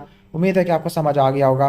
इसके बाद हम आगे चलते हैं नेक्स्ट। एवी नोडल डिले कौन से ईसीजी पे कैसे शो होता है? पीआर इंटरवल से शो होता है, और जब पीआर इंटरवल कम होगा इसका मतलब है हार्ट रेट ज़्यादा है। जब एवी नोडल कंडक्शन वेलोसिटी कम है इसका मतलब है पीआर इंटरवल ज़्यादा हो गया और ब्रेडिकार्डिया हो गया है। रिगार्डिंग पैरासिम्पैथेटिक स्टिमुलेशन क्या करेक्ट है? Okay clear. ओके, तो पैरासिम्पैथेटिक स्टिमुलेशन के बारे में क्या करेक्ट होता है कि इंक्रीज पीआर इंटरवल। जब पैरासिम्पैथेटिक स्टिमुलेशन होती है वो क्या करती है? एवी नोडल डिले करा देती है, ब्रेडिकार्डिया करवाती है, एवी नोडल डिले करवा देती होती है। क्लियर। इसके बाद एब्सेंस पी वेव, अगर ईसीजी पे पी वेव नहीं आ रही, okay, absent P wave nodal rhythm, ये कौन सा रिदम है? Absent P wave on ECG which of the following is not shown in ECG. Atrial systole वगैरह शो नहीं हो पाएगी, नोडल रिदम की कोई लॉजिक नहीं बनी। अच्छा, इसके बाद है क्यूआरएस कॉम्प्लेक्स। क्यूआरएस कॉम्प्लेक्स में देख लेती है कि वो ईसीजी का वो कौन सा टाइम है जिसमें एट्रिया की डीपोलराइजेशन से लेकर वेंट्रिकुलर सिस्टली, तो वो क्यूआरएस कॉम्प्लेक्स होता है। वेंट्रिकुलर सिस्टली क्यूआरएस को कोरिलेट करते होती है। ओके, तो एक बात रट्टा मार लेना, जो वेंट्रिकल सिस्टली होती है वो किससे कोरिलेट करती है? क्यूआरएस कॉम्प्लेक्स से, क्योंकि क्यूआरएस कॉम्प्लेक्स वेंट्रिकल की डीपोलराइजेशन को शो करते हैं। लेकिन जो कंप्लीट वेंट्रिकुलर सिस्टली है वो एसटी सेगमेंट से शो होती है। क्लियर। इसके बाद regarding QRS complex on ECG which is true. Okay, तो क्यूआरएस कॉम्प्लेक्स के बारे में क्या बात ठीक है? वेंट्रिकुलर डीपोलराइजेशन की वजह से देखने को मिलती होती है, और जब वेव ऑफ डीपोलराइजेशन एंडोकार्डियम से एपिकार्डियम में जाती है तो ईसीजी पे आपको वन सेकेंड क्यूआरएस कॉम्प्लेक्स देखने को मिलता है, वेंट्रिकुलर डीपोलराइजेशन देखने को मिलती है। और जब क्यूआरएस कॉम्प्लेक्स आता है वेंट्रिकल की डीपोलराइजेशन होती है, उसके बाद वेंट्रिकल की सिस्टली आ जाती है। अगर आपको टाल क्यूआरएस कॉम्प्लेक्स लीड 2 में देखने को मिले तो वेंट्रिकल की हाइपरट्रॉफी हुई हुई है। अगर लो एम्पलीट्यूड क्यूआरएस कॉम्प्लेक्स मिले, छोटे छोटे मिले, और प्रोमिनेंट क्यू वेव देखने को मिले, तो वो क्या शो करती है? ओल्ड एमआई को शो करती है। इसके बाद 56 ईयर ओल्ड मैन है, ऑफिस में काम कर रहा था, अचानक ही चेस्ट पेन स्टार्ट हुआ, मरमर भी आ रहा है, और ईसीजी के अंदर जो क्यूआरएस कॉम्प्लेक्स है, ओके, 0.18 सेकंड की है, और वो डेविएट हो गया है 180 डिग्री के ऊपर। ओके, 120 डिग्री के ऊपर वो डेविएट हो गया क्यूआरएस कॉम्प्लेक्स की। ठीक हो गया। But which of the following is diagnosis? तो एमआई हुआ, एमआई की वजह से खासतौर पर राइट वेंट्रिकल का हुआ, तो उसकी वजह से क्या हो गया? राइट बंडल ब्रांच ब्लॉक आपको देखने को मिल गई है। Okay, right bundle branch block, इसका जो निमोनिक होता है वो होता है मैरो, यानी मैरो में क्या होता है? V1 में आपको एम पैटर्न देखने को मिलता है और V6 में आपको W पैटर्न देखने को मिलता है। इसके बाद कंप्लीट वेंट्रिकुलर डीपोलराइजेशन ये कैसे शो होती है? एसटी सेगमेंट से शो होती है। क्लियर, एसटी सेगमेंट से शो होती है। इसके बाद जो प्लेटू फेज होता है वेंट्रिकल के एक्शन पोटेंशियल का, वो ईसीजी से कैसे कोरिलेट होता है? जो प्लेटू होता है इसमें क्या, ये प्रोलॉन्ग डीपोलराइजेशन का होता है जिसमें कैल्शियम सेल के अंदर आ रहा होता है। क्लियर, तो ये कौन से फेज से शो होगा? एसटी सेगमेंट से शो होगा। ओके, ठीक हो गया। एसटी सेगमेंट क्या शो करता है? कंप्लीट वेंट्रिकुलर डीपोलराइजेशन को। एक्यूट एमआई है तो आपको एसटी सेगमेंट एलिवेशन, डिप्रेशन ये आपको देखने को मिलता है, और टी वेव की इन्वर्जन भी आपको देखने को मिलती है। मैक्सिमम कैल्शियम इन्फ्लक्स वो कब होता है? वो आपका प्लेटू फेज में होता है, और प्लेटू फेज का इंडिकेट करता है एसटी सेगमेंट को। ओके, इसके बाद है एमआई में क्या ईसीजी की चेंजेस आती है? एमआई में आपको एसटी सेगमेंट एलिवेशन या डिप्रेशन देखने को मिलता है। ECG changes in hypoglycaemia. अब देखो पेशेंट को हाइपोग्लाइसीमिया है, हाइपोग्लाइसीमिया की वजह से क्या होगा? सिंपैथेटिक स्टिमुलेशन चलती है जिसकी वजह से क्या हो जाएगा? क्यूटी इंटरवल बढ़ जाएगा। ओके, ठीक हो गया। वेंट्रिकुलर डिपोलराइजेशन होती है, क्यूटी इंटरवल क्या हो जाएगा? बढ़ जाएगा। इसके बाद एक पेशेंट है जिसको मल्टीपल ब्लड ट्रांसफ्यूजन दी गई है और उसको इरेगुलर रिदम आना शुरू हो गया है, और ईसीजी में टाल वेव है, tall tensity wave, prolong PR interval. Okay, ये आपको हाइपरक्लेमिया में देखने को मिलता होता है। वंस अगेन, जो पीआर इंटरवल होता है वो हाइपरक्लेमिया और हाइपोक्लेमिया दोनों में प्रोलॉन्ग होता है। प्रोलॉन्ग पीआर इंटरवल है, इन्वर्टेड टी वेव है, यू वेव आना शुरू हो गया है, तो ये हाइपोक्लेमिया में देखने को मिलती है। टाल टी वेव है, क्यूआरएस कॉम्प्लेक्स वाइड है, और एब्सेंट पी वेव है, हाइपरक्लेमिया में देखने को मिलती है। क्लियर, हाइपरक्लेमिया में देखने को मिलती है। इसके बाद एक पेशेंट इमरजेंसी रूम में आया विद हार्ट सिंकिंग, कि उसका हार्ट बैठ रहा है, हार्ट बैठ रहा है। ओके, और ईसीजी कराई है, लो टी वेव है, तो हाइपोक्लेमिया हो गया है। ठीक हो गया। एक बात रट्टा मार लेना कि एक पेशेंट जिसको वीकनेस है उसका हार्ट सिंकिंग डाउन, मतलब हार्ट बैठ रहा है उसका, और ईसीजी के अंदर टी वेव की एम्पलीट्यूड कम हो गया है, तो दो ही पॉसिबिलिटी होती है, हाइपोक्लेमिया और हाइपोकैल्सीमिया। ठीक हो गया। एक और बात रट्टा मार लेना, हाइपोक्लेमिया की वजह से आपको सिस्टोलिक अरेस्ट मिलता है, और हाइपरक्लेमिया की वजह से आपको डायस्टोलिक अरेस्ट होता है। क्लियर। इसके बाद यू वेव आ रही है तो वो हाइपोकलीमिया में आती है। डिप्रेस टी वेव हाइपोकलीमिया में होती है। एक पेशेंट पोटेशियम स्पेरिंग डाययूरेटिक इस्तेमाल कर रहा है और बीटा ब्लॉकर भी इस्तेमाल कर रहा है। ओके, पोटेशियम स्पेरिंग डाययूरेटिक क्या करती है, ये आपके पोटेशियम के चैनल को पोटेशियम की सिक्रेशन को इनहिबिट कर देती है, पोटेशियम के लेवल को बढ़ा देती है। बीटा ब्लॉकर भी क्या करती है, पोटेशियम के लेवल को बढ़ा देती है। तो हाइपरकलीमिया होगा जिसमें टाल टेंटी टी वेव आपको देखने को मिलेगी। ओके, तो ऑलमोस्ट ये हो जाएगा। इसके बाद आगे चलते हैं। ECG recording is during. Okay, ECG recording मतलब ईसीजी रिकॉर्डिंग ये बड़ा फजूल एमसीक्यू है कि ईसीजी कब रिकॉर्ड होती है, वेंट्रिकल के एक्शन पोटेंशियल की, जब वेंट्रिकल पार्शली डीपोलराइज होता है, पार्शली रीपोलराइज होता है, which is not graphic representation on ECG. तो ईसीजी पर आपको एसए नोड का नहीं आता होता। हाँ, एसए नोड आपको देखने को नहीं मिलता, आपको पी वेव देखने को मिलती है एट्रियल वाली। ठीक हो गया। इसके बाद एट्रियल रीपोलराइजेशन है वो ईसीजी पर नजर आना शुरू हो जाती है, वो कंप्लीट हार्ट ब्लॉक है। लेफ्ट एक्सिस डिविएशन आपको राइट वेंट्रिकल डैमेज नहीं, लेफ्ट वेंट्रिकल डैमेज में देखने को मिलती है। एक पेशेंट जिसका हार्ट रेट ज़्यादा है, ईसीजी पे पता लगा कि उसको पोस्ट इंटरवेंशन इन्फॉक्शन है। ठीक हो गया। ओके, और keeping in view regular rhythm और है, हार्ट रेट बढ़ा हुआ है। ठीक हो गया, यानी हार्ट रेट ज़्यादा है और रिदम रेगुलर है, तो क्या होगा, छोटा सा उसको इन्फॉक्शन हुआ हुआ है। क्लियर। इसके बाद नेक्स्ट चलते हैं हाइपोक्लीमिया। तो हाइपोक्लीमिया होता है उसमें ईसीजी पे प्रोलॉन्ग पीआर इंटरवल होता है, यू वेव आती है, इन्वर्टेड टी वेव देखने को मिलती है। हाइपरक्लीमिया में टाल टी वेव होती है। हाइपोक्लीमिया और एमआई में इन्वर्टेड टी वेव होती है। Most obvious ECG change in MI तो वो क्या होती है, एसटी सेगमेंट एलिवेशन आपको देखने को मिलती है। थैलेसीमिया पेशेंट है, require frequent multiple transfusion over a period of a time.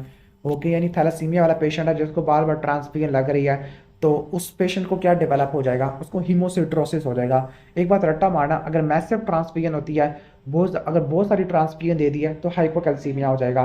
Multiple transfusion है खासतौर पर थैलेसीमिया वाले पेशेंट में, तो हीमोसिड्रोसिस हीमोक्रोमेटोसिस हो जाएगा।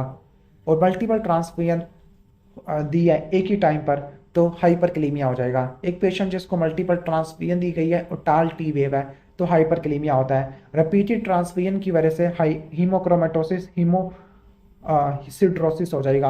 एक यंग पेशेंट है जिसको हिमोलिटिक ट्रांसफ्यूजन रिएक्शन हो गया है, कोई गलत ब्लड दे दिया था जिसकी वजह से हिमोलिटिक ट्रांसफ्यूजन रिएक्शन हो गया, फ्री हीमोग्लोबिन रिलीज होना शुरू हो गया आफ्टर हिमोलिसिस। ठीक हो गया। जब फ्री हीमोग्लोबिन रिलीज होना शुरू हो जाएगा, ओके, तो वो हेप्टोग्लोबिन से बाइंड करेगा। ठीक हो गया। हेप्टोग्लोबिन और हीमोग्लोबिन का कॉम्प्लेक्स टूट जाएगा और फाइनली प्लाज्मा में हेप्टोग्लोबिन का लेवल कम हो जाएगा। जब भी इंट्रावास्कुलर हीमोलिसिस होती है तो हेप्टोग्लोबिन का लेवल कम होता है, हीमोग्लोबिन यूरिया होता है, हीमोसिड्रिन यूरिया होता है। ये आपको चीज़ें देखने को मिलती है। एक 22 ईयर ओल्ड वुमेन है जिसको कॉन्जेनाइटल एनीमिया है, जिसके लिए मल्टीपल ट्रांसफ्यूजन ले रही है आरबीसीज की। फिजिकल एग्जामिनेशन के अंदर आपको एल्ब्यूमिन कम मिल रहा है, डेट मीन्स इसको क्या हो गया, हीमोसिड्रोसिस हो गया है। क्लियर। हीमोसिड्रोसिस से क्या हो जाएगा, हीमोक्रोमेटोसिस। इसके बाद ए वेव जेवीपी में बढ़ जाती है तो वह ट्राइकस्पिड स्टेनोसिस में होती है। अब जो ए वेव होती है एट्रियल कॉन्ट्रैक्शन की वजह से होती है, एट्रियल फिब्रिलेशन में एब्सेंट होती है, ट्राइकस्पिड स्टेनोसिस में बढ़ जाती है। जो सी वेव होती है राइट वेंट्रिकल की कॉन्ट्रैक्शन की वजह से होती है, आइसोवोल्यूमिक कॉन्ट्रैक्शन की वजह से होती है। और ये कब होती है, जब क्लोज्ड ट्राइकस्पिड वाल्व बंद है लेकिन वो एट्रियम में बल्ज कर रहा है। इसके बाद एक्स डिसेंट होती है, ये एट्रियल रिलैक्सेशन की वजह से होती है। ठीक हो गया। ओके, एट्रियल रिलैक्सेशन की वजह से देखने को मिलती है, यानी एट्रियल रिलैक्स हो रहा है और डाउनवर्ड डिस्प्लेसमेंट हो रही है क्लोज्ड ट्राइकस्पिड वाल्व की ड्यूरिंग द वेंट्रिकुलर कॉन्ट्रैक्शन। ठीक हो गया। ओके, तो ये एक्स डिसेंट आना शुरू हो जाएगा। इसके बाद हम नेक्स्ट आ जाते हैं, यानी इन शॉर्ट या असल में एक्स डिसेंट आता क्या है। एक्स डिसेंट जब आता है जब वेंट्रिकल की रैपिड इजेक्शन आपको देखने को मिलती होती है। ठीक हो गया। फिर इसके बाद एट्रियम की फीलिंग होना शुरू हो जाती है। जब एट्रियम की फीलिंग होना शुरू हो जाएगी तो आपको वी वेव आपको देखने को मिलती है। और वाई डिसेंट कब आता है, जब राइट एट्रियम एम्प्टी हो जाता है राइट वेंट्रिकल में। क्लियर। तो ये सारे वेव्स आपको मैंने कार्डिक साइकिल के बता दिया है।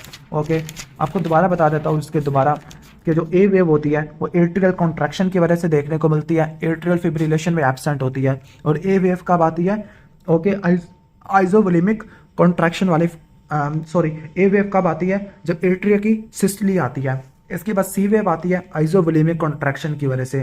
फिर रैपिड इजेक्शन होती है वेंट्रिकल की, जिसकी वजह से क्या होता है, एक्स वेव आपको देखने को मिलती है।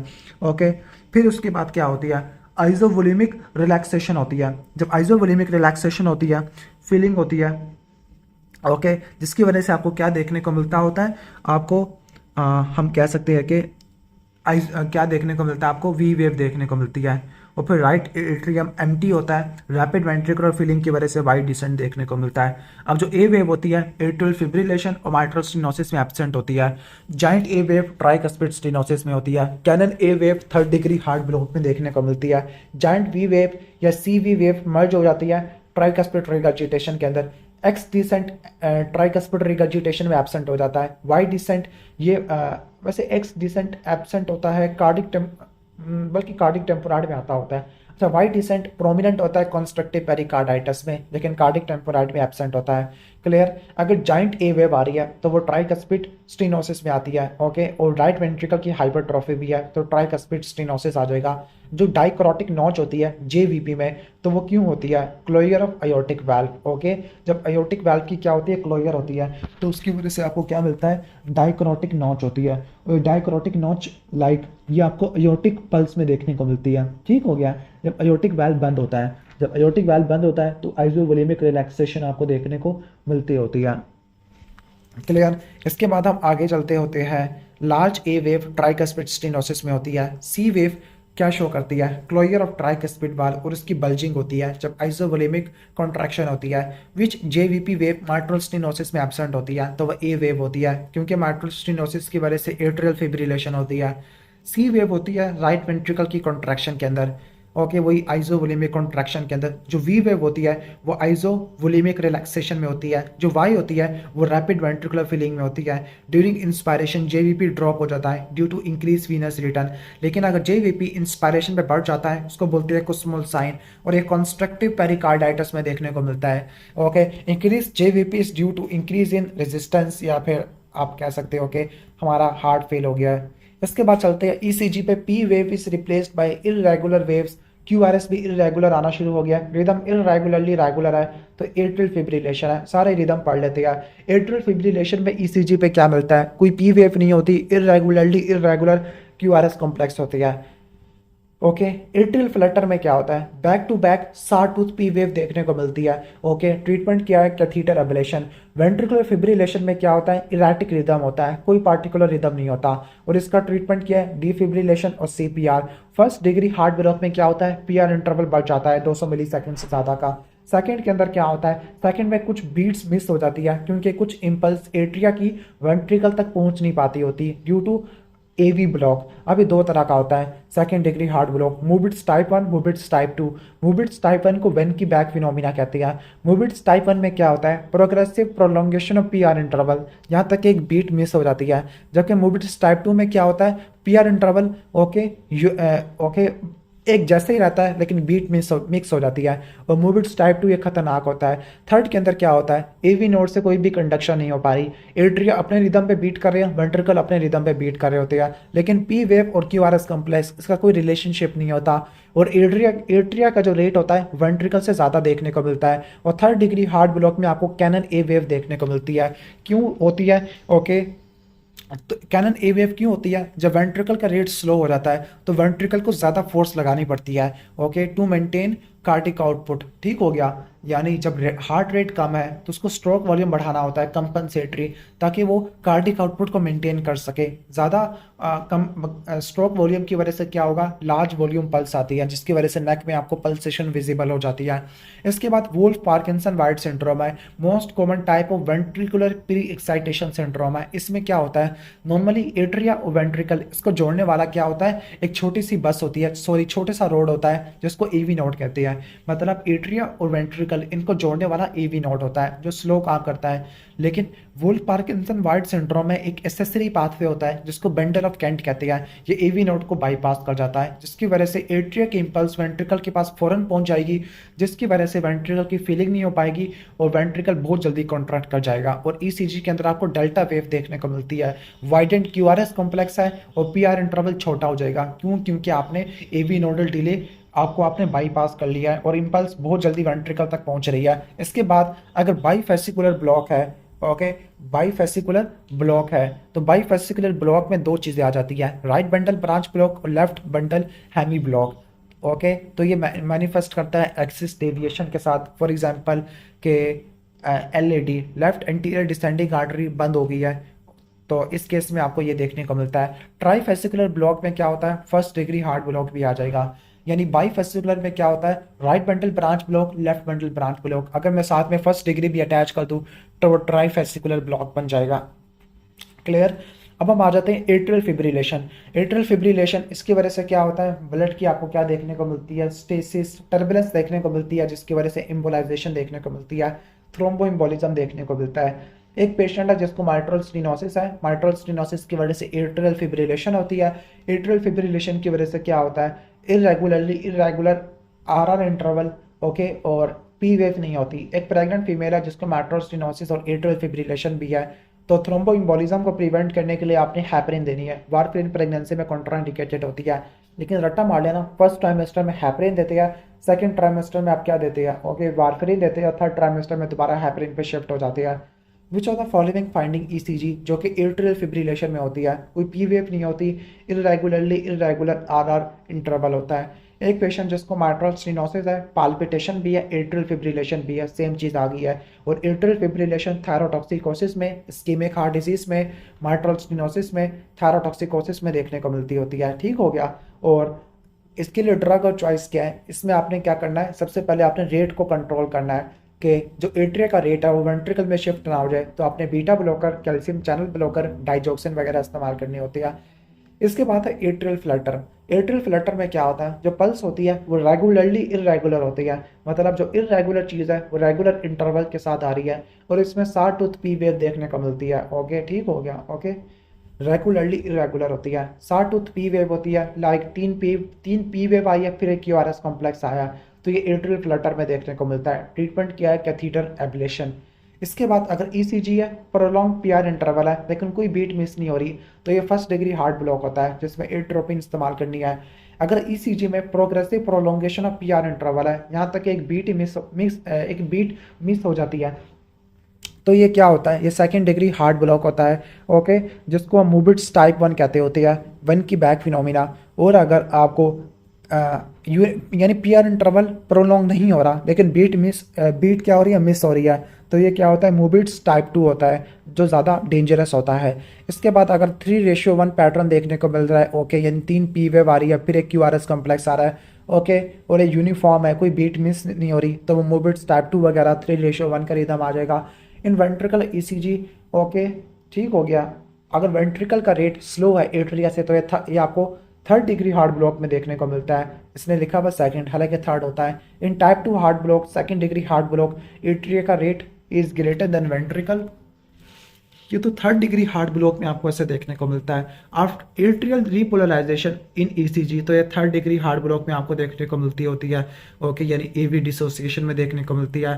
Third degree heart block AV block की वजह से देखने को मिलता है। परमानेंट पेस मेकर आपने देना होता है।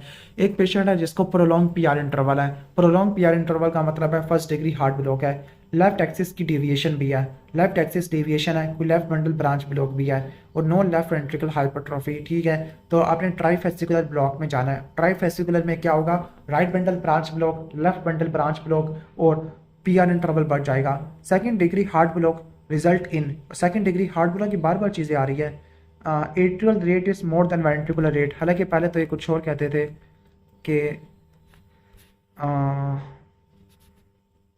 Atrial rate is okay.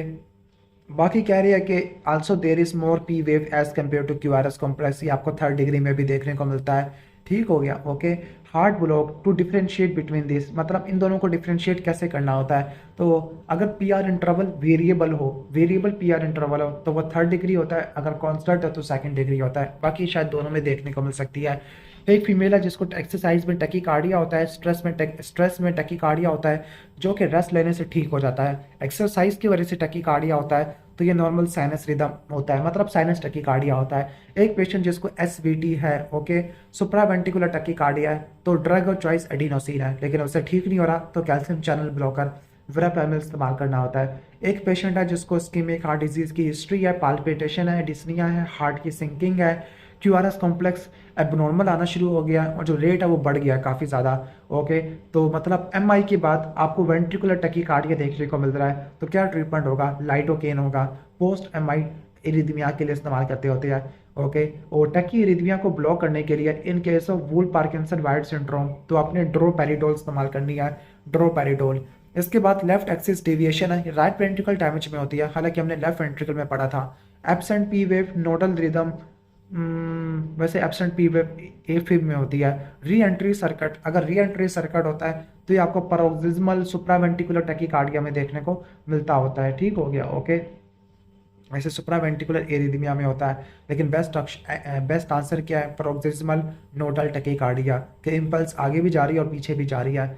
इसके बाद एक पेशेंट है जिसको चेस्ट पेन है फॉर मोर देन 30 मिनट्स, और ECG में आपको क्या चेंजेस देखने को मिल रही है? ECG में आपको V1, V2, V3, V4 में चेंजेस देखने को मिल रही है। देखो, चेस्ट पेन 30 मिनट से ज़्यादा का है तो एंजाइना तो होगा नहीं, तो ये MI एक्यूट कोरोनरी सिंड्रोम होगा। ठीक हो गया। और आप लीड्स देखो, V1, V2 रट्टा मार लो, V1, V2 सेप्टल वाल को इंडिकेट करती है, V3, V4 ये इंडिकेट करती होती है आपकी एंटीरियर वाल को, V5, V6 1 AVL ये लैटरल वाल को शो करती होती है। क्लियर? जो आपकी इंफीरियर वाल है वो 2, 3 AVF होती है। पोस्टीरियर वाल, ओके, पोस्टीरियर वाल के लिए आपके V1, V2, V3, V4 होती है, लेकिन उसमें आपने डिप्रेशन देखनी है ना कि एलिवेशन। क्लियर? तो रट्टा मार लेना, जो मोस्ट कॉमन आर्टरी जो बंद होती है, ओक्लूड होती है, वो लेफ्ट कोरोनरी आर्टरी, उसकी भी ब्रांच होती है, लेफ्ट एंटीरियर डिसेंडिंग होती है। इसके बाद राइट कोरोनरी आर्टरी होती है, फिर सर्कमफ्लेक्स आर्टरी आती है। क्लियर? इसकी बात हम आ जाते हैं ओके, अब एरिया इन्वॉल्व, जो सेप्टल वाल होती है इसके लिए V1, V2 होता है, और कौन सी आर्टरी आती है? लेफ्ट एंटीरियर डिसेंडिंग आर्टरी, यानी लेफ्ट एंटीरियर डिसेंडिंग आर्टरी की ओप्लियन होती है। एंटीरियर वाल के लिए V3, V4 होती है, और artery once again left anterior descending होती है। लैटरल लीड के लिए 1 AVL, V5, V6 lateral circumflex होती है। इंफीरियर लीड के लिए 2, 3 AVF, तो राइट कोरोनरी आर्टरी आ जाती होती है। क्लियर? उम्मीद है कि समझ आ गया होगा। तो अगर ECG में 2, 3 AVF में चेंजेस है तो इंफीरियर वाला MI होता है। ओके, राइट कोरोनरी आर्टरी को इन्वॉल्व करता है, और राइट कोरोनरी आर्टरी का रट्टा मार देना कि right coronary artery S node को भी सप्लाई करती है, तो इसमें क्या होगा? ब्रेडिकार्डिया होगा। राइट हेमिकोलेक्टमी हुई है पेशेंट की, 5 मिलीमीटर तक ST सेगमेंट की एलिवेशन है टू वाली में। ओके, तो राइट कोरोनरी आर्टरी की इन्वॉल्वमेंट है। एक पेशेंट इमरजेंसी में आया, चेस्ट पेन 1 घंटे से है, ECG पे ST सेगमेंट की एलिवेशन है 2, 3 AVF में, तो इंफीरियर वाला MI होता है। Okay, ST segment elevation lead 2 में है, तो विच आर्टरी अफेक्टेड? तो राइट कोरोनरी आर्टरी आ जाती है। क्लियर? तो 2, 3 AVF हमेशा राइट कोरोनरी आर्टरी के लिए आता है। इंफीरियर MI में भी ओके, इंफीरियर वाल MI right coronary artery, right coronary artery की ब्रांच होती है राइट मार्जिनल आर्टरी, जो उसको सप्लाई करती है। इसके बाद आर्टरी इन्वॉल्व इन इंफीरियर वाल MI, तो वो राइट मार्जिनल आर्टरी होती है। ST सेगमेंट की एलिवेशन लीड 2 में है और कंप्लीट हार्ट ब्लॉक है, तो राइट कोरोनरी आर्टरी की इन्वॉल्वमेंट है। साइनस आर्टरी यानी जो ऐसे नोड को सप्लाई करती है वो राइट कोरोनरी आर्टरी होती है। इसके बाद जो लीड V4 है, लीड V4 में ST सेगमेंट की एलिवेशन है, तो मतलब ये कौन सी दीवार है? एंटीरियर वाल है, तो ये लेफ्ट एंटीरियर डिसेंडिंग आ जाएगा। V4 हमेशा LAD होती है। Infarction of apex of heart है। अब जो एपेक्स ऑफ हार्ट होता है, ओके, जो हार्ट का एपेक्स होता है वो किससे बनता है? वो लेफ्ट वेंट्रिकल से बनता है, और लेफ्ट वेंट्रिकल को कौन सी सप्लाई करती है? LAD सप्लाई करती होती है। सर्कमफ्लेक्स आर्टरी लेफ्ट एट्रियम और लेफ्ट वेंट्रिकल की लैटरल वाल को सप्लाई करती है। इनफैक्ट अगर लोअर सेगमेंट ऑफ हार्ट में है, okay, lower segment of heart में है। अब हार्ट में इंफीरियर वाल को नहीं समझना, ये लोअर सेगमेंट के बारे में बात कर रहे हैं। तो जो लोअर सेगमेंट होता है ये आपका लेफ्ट वेंट्रिकल होता है, तो ये लेफ्ट कोरोनरी आर्टरी आ जाएगा। Right bundle branch block, okay, right bundle branch इसको सप्लाई करने वाली लेफ्ट कोरोनरी आर्टरी होती है। क्लियर? अब बाकी देख लेते हैं। हार्ट की जो ब्लड सप्लाई होती है, 2 कोरोनरी आर्टरी होती है, ऑरिकुलर, एट्रियोवेंट्रिकुलर, सेप्टल होती है। जो लेफ्ट कोरोनरी आर्टरी होती है वो लेफ्ट सर्कमफ्लेक्स आर्टरी की एक ब्रांच देती है, जो कि एंटीरियर इंटरवेंट्रिकुलर ग्रुप में ट्रैवल करती है। एक पेशेंट है जिसको रिट्रोस्टर्नल चेस्ट पेन है 2 से लेकर 3 घंटों से, और ST सेगमेंट की एलिवेशन है एंटीरियर लीड्स में, तो एक्यूट MI है, खासतौर पर एंटीरियर वाल का MI है। अब वो कौन सी आर्टरी है? जो पोस्टीरियर 1/3 ऑफ इंटरवेंट्रिकुलर सेप्टम को सप्लाई करती है, वो राइट कोरोनरी आर्टरी होती है। अब हम सारी ब्रांचेस को पढ़ लेते हैं। लेफ्ट एंटीरियर डिसेंडिंग होती है, मतलब हार्ट को 2 आर्टरी सप्लाई करती है, राइट कोरोनरी आर्टरी और लेफ्ट कोरोनरी आर्टरी। जो लेफ्ट कोरोनरी आर्टरी है उसकी 2 ब्रांचेज होती है, लेफ्ट एंटीरियर डिसेंडिंग और लेफ्ट सर्कमफ्लेक्स। जो लेफ्ट एंटीरियर डिसेंडिंग होती है, एंटीरियर 2/3 ऑफ इंटरवेंट्रिकुलर सेप्टम और interior surface of left ventricle को सप्लाई करती है। ओके, जो पोस्टीरियर डिसेंडिंग आर्टरी होती है वो पोस्टीरियर 1/3 ऑफ इंटरवेंट्रिकुलर सेप्टम को सप्लाई करती है, और ये किसकी ब्रांच होती है? ज़्यादातर RCA, राइट कोरोनरी आर्टरी की ब्रांच होती है। क्लियर। इसके बाद जो लेफ्ट सर्कमफ्लेक्स आर्टरी होती है लैटरल और पोस्टीरियर वाल को सप्लाई करती है। जो SN नोड की ब्लड सप्लाई होती है वो राइट कोरोनरी आर्टरी से आती होती है मेनली। क्लियर। इसके बाद जो AV नोड की होती है वो भी राइट कोरोनरी आर्टरी से आती होती है। जो बंडल ऑफ हिस्सा है उसकी भी ब्रांच कहाँ से आती है? राइट कोरोनरी आर्टरी से आती होती है। पोस्टीरियर 1/3 ऑफ इंटरवेंट्रिकुलर सेप्टम, ये पोस्टीरियर डिसेंडिंग आर्टरी से आती है या पोस्टीरियर इंटरवेंट्रिकुलर आर्टरी भी कहते हैं। जो एंटीरियर 2/3 होता है उसको एंटीरियर इंटरवेंट्रिकुलर आर्टरी सप्लाई करती है, जो कि LAD की ब्रांच होती है। ठीक हो गया। तो जो पोस्टीरियर 1/3 है इंटरवेंट्रिकुलर सेप्टम का, उसके लिए पोस्टीरियर डिसेंडिंग आर्टरी है जो कि राइट कोरोनरी आर्टरी से आती है। और जो पोस्टीरियर डिसेंडिंग आर्टरी है, कहते हैं ये जिस आर्टरी से आएगी वो आर्टरी डोमिनेंट हो जाती है, और ज़्यादातर जो पोस्टीरियर डिसेंडिंग आर्टरी है वो राइट कोरोनरी आर्टरी से आती है। डैट मीन्स कि जो राइट कोरोनरी आर्टरी है वो डोमिनेंट होती है ज़्यादातर इंडिविजुअल में। इसके बाद जो मेजर ब्लड सप्लाई है इंटरवेंट्रिकुलर सेप्टम की, वो आपकी एंटीरियर से आती है, मतलब लेफ्ट एंटीरियर डिसेंडिंग से आती है। पोस्टीरियर के लिए पोस्टीरियर इंटरवेंट्रिकुलर सेप्टम के लिए मिडल कार्डिक वेन और पोस्टीरियर डिसेंडिंग आर्टरी होती है। पोस्टीरियर 1/3 ऑफ इंटरवेंट्रिकुलर सेप्टम का इन्फेक्शन है तो वंस अगेन RCA आ जाएगा। लेफ्ट कोरोनरी आर्टरी LAD देती है जो कि इंटीरियर इंटरवेंट्रिकुलर ग्रुप में ट्रैवल करती है। एक पेशेंट है जिसको सीवियर चेस्ट का पेन है, ऑटोप्सी पे लेफ्ट कोरोनरी आर्टरी में थ्रोम्बस है। ओके, तो आर्टरी कौन सी इन्वॉल्व होगी? जो थ्रोम्बस सबसे ज़्यादा इन्वॉल्व करता है वो LAD को इन्वॉल्व करता है, फिर LCX को इन्वॉल्व करता है। जो एपेक्स ऑफ हार्ट है उसको सप्लाई करने वाली LAD होती है। LAD को हम इंटीरियर इंटरवेंट्रिकुलर आर्टरी भी कहते होते हैं। क्लियर, ठीक हो गया। अगर हमें पूछे कि जो राइट कोरोनरी आर्टरी है इसकी ब्रांच होती है मार्जिनल आर्टरी, ठीक हो गया। Okay, if asked which artery marginal branch supply apex of heart, यानी apex of heart पे दो तरह की आर्टरी सप्लाई करती है, मार्जिनल वाली भी सप्लाई करती है, फिर छोड़ देते हैं बल्कि surfaces of heart supply. Okay, अगर सर्कमफ्लेक्स आर्टरी बंद हो गई है तो posterior surface of left ventricle का इन्फेक्शन हो जाएगा, पोस्टीरियर लैटरल सरफेस का हो जाएगा, पोस्टीरियर सरफेस ऑफ हार्ट, इसके लिए राइट कोरोनरी आर्टरी आ जाती है। क्लियर। इसके बाद आ जाती है लेफ्ट एट्रियम के लिए कौन सी होती है? लेफ्ट सर्कमफ्लेक्स होती है। लेफ्ट सर्कमफ्लेक्स बंद हो गई है तो लेफ्ट एट्रियम और लेफ्ट वेंट्रिकल दोनों चले गए, तो ये सारी ब्लड सप्लाई आ जाएगा।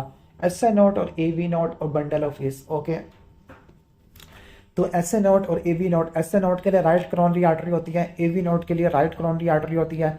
अगर राइट कोरोनरी आर्टरी बंद हो जाती है after giving right marginal artery, तो which portion of heart will be affected? तो SN नोट AV नोट होगा। AV नोट को सप्लाई राइट कोरोनरी आर्टरी करती है। अगर राइट कोरोनरी आर्टरी बंद हो गई है distal to the origin of marginal area, okay, तो AV नोट अफेक्टेड होगा। बंडल ऑफ इसके लिए भी राइट कोरोनरी आर्टरी होती है। राइट बंडल ब्रांच ब्लॉक, इसको राइट बंडल को सप्लाई करने वाली लेफ्ट कोरोनरी आर्टरी होती है। क्लियर। इसके बाद जो एपिकार्डियम होता है उसकी जो ब्लड सप्लाई होती है वो भी कोरोनरी आर्टरी से आती है। जो मोटिलेटर बैंड होता है ये किस को ट्रैवर्स करता है? वो राइट वेंट्रिकल को ट्रैवर्स करता है। ठीक हो गया। ओके, इसके बाद कौन सी वेन पोस्टीरियर इंटरवेंट्रिकुलर ग्रूव को ड्रेन करती है? वो मिडल कार्डिक वेन होती है। वीनस ड्रेनेज को पढ़ लेते हैं। जो मेन हार्ट की जो ड्रेनेज होती है वो कोरोनरी साइनस होती है। वो मेन ड्रेनेज क्या है? कोरोनरी साइनस होती है। Clear. How much venous drainage of myocardium is drain by coronary sinus? ठीक हो गया। तो वो 2/3 ऑफ हार्ट होती है। Great cardiac vein, great cardiac vein at apex, यानी यानी कहते हैं कि हार्ट की एपेक्स से कौन सी वेन स्टार्ट होती है? ग्रेट कार्डिक वेन होती है, और ये एंटीरियर डिसेंडिंग आर्टरी के साथ साथ घूमती रहती है। एक सर्जन एक ओपन हार्ट सर्जरी कर रहा है और लेफ्ट एंटीरियर डिसेंडिंग आर्टरी के साथ एक वेन ट्रैवल कर रही है, तो वो कौन सी होती है? ग्रेट कार्डिक वेन होती है। इसके बाद एंटीरियर कार्डिक वेन है, राइट एट्रियम के अंदर डायरेक्टली एम्प्टी हो जाती है। ओके, राइट एट्रियम को ड्रेन करती होती है। ओके, ऑलमोस्ट ये हो जाएगा।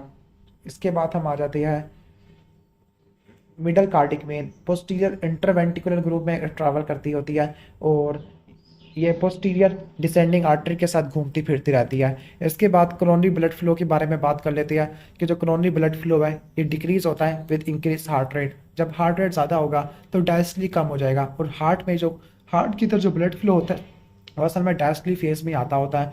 ओके, अब कोरोनरी सर्कुलेशन में आपको फंक्शनल एंड ऑर्गन एनास्टोमोसिस देखने को मिलती है। इन्फंडिबुलम के लिए राइट कोरोनरी आर्टरी आ जाती होती है। इसके बाद जो कार्डिक प्लेक्सस है, ओके, कार्डिक प्लेक्सस, इसमें सिंपैथेटिक और पैरासिम्पैथेटिक फाइबर दोनों आपको देखने को मिलते हैं। ओके, जो कार्डिक प्लेक्सस होता है सुपीरियर मीडियास्टिनम में पड़ा होता है, लेफ्ट वेगस उसको सप्लाई करती है। एपिकार्डियम की जो लेयर्स होती है, एपिकार्डियम की लेयर्स विसरल और पेराइटल आपको देखने को मिलती है। असल में जो एपिकार्डियम होता है ये विसरल लेयर होती है सीरस पेरिकार्डियम की, यानी पेरिकार्डियम की दो लेयर होती है, पेराइटल और विसरल। विसरल को हम एपिकार्डियम कहते हैं। Superficial cardiac plexus left vagus से बनता है। जो फाइबर्स और पेराइटल लेयर है पेरिकार्डियम की वो फ्रेनिक नर्व से सप्लाई होती है। ठीक हो गया। कौन सी आर्टरी फ्रेनिक नर्व के साथ जा रही होती है और पेरिकार्डियो फ्रेनिक आर्टरी होती है। एक पेशेंट है जिसको चेस्ट पेन है 4 घंटों से, जो कि लेफ्ट आर्म में रेडिएट कर रहा है और ईसीजी में एसटी सेगमेंट की एलिवेशन है, तो कौन सा कार्डिक एंजाइम एलिवेटेड होगा? तो आपने टाइम फ्रेम को जरूर अच्छे से रट्टा मारना है। Okay, clear. तो अभी हम 52 तक फिनिश कर लेते हैं। तो एक पेशेंट जिसको 4 घंटों से एमआई और एसटी सेगमेंट एलिवेशन है, तो एक बात रट्टा मार लेना, जो बेस्ट इनिशियल टेस्ट है वो ईसीजी होता है और जो गोल्ड स्टैंडर्ड होते हैं वो कार्डिक बायोमार्कर ट्रोपोनिन आई होता है, मोस्ट स्पेसिफिक मार्कर होता है। मोस्ट सेंसिटिव जो सबसे पहले निकलता है वो मायोग्लोबिन होता है। सबसे लेट कौन सा होता है? एलडीएच होता है। सी के एम बी री इन्फॉक्शन को चेक करने के लिए इस्तेमाल होता है क्योंकि 48 आवर्स में नॉर्मलाइज हो जाता है। क्लियर। इसके बाद यहाँ पे सारा टाइम फ्रेम बताया हुआ है। ठीक हो गया। टाइम फ्रेम बस ये रट्टा मार लेना कि अगर विद इन 4 आवर है तो आपने सी के एम बी में जाना है, 4 आवर के बाद है तो आपने ट्रोपोनिन आई या टी में जाना होता है। क्लियर। तो ये आपने रट्टा मार लेना है।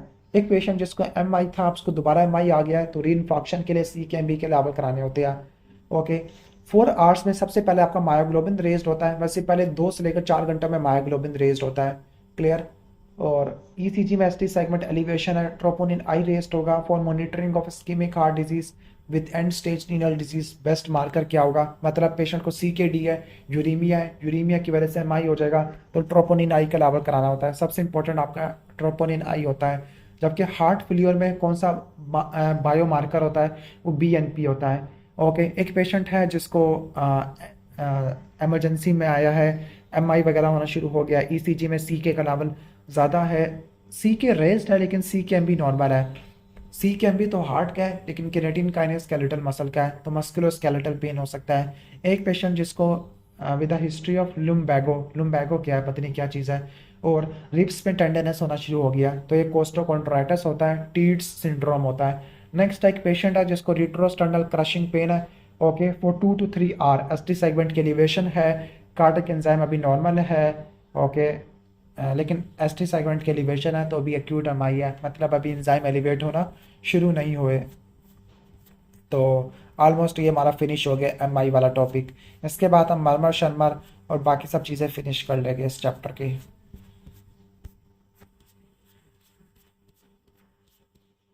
ओके, बहुत सारा है वो।